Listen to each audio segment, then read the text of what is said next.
खबर उत्तराखंड से है। उत्तराखंड के रामनगर में हुए हादसे में 9 अफराद हलाक हो गए। हादसा ढेला नदी की लहरों की जद में एक कार के आने की वजह से पेश आया।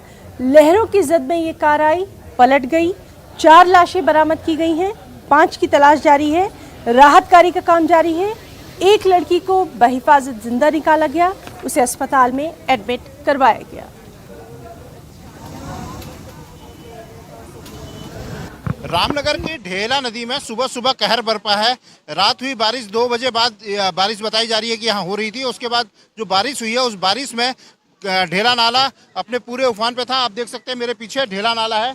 इस ढेला नाले ने कहर ढाया है। इसमें एक आर्टिका गाड़ी इसमें बह गई जिसमें 10 लोग सवार थे, जिसमें से 9 की मौत हो गई और एक लड़की जो है वो जीवित है, जिसको ले जाया गया है। ये पर्यटक बताया जा रहा है कि पंजाब से यहाँ आए थे। पंजाब से आने के बाद ये ढेला से सुबह रामनगर की ओर जा रहे थे। आप देख सकते हैं इस सबको देखने के लिए यहाँ पर काफ़ी लोगों की भीड़ है। लोग मदद के हाथ भी बढ़ा रहे हैं, गाड़ी निकालने की कोशिश की जा रही है। अभी भी बताया जा रहा है कि 5 लोग इस गाड़ी के अंदर फंसे हुए हैं। ट्रैक्टर लगे हुए हैं लेकिन वो ट्रैक्टरों से भी वो गाड़ी निकल नहीं पा रही है। इस तरह से वो गाड़ी वहाँ पर दब गई है या फंस गई है पत्थरों के बीच कि वो निकल नहीं पा रही है। गोविंद पाटनी, न्यूज़ 18, रामनगर। एम्स में जेर इलाज लालू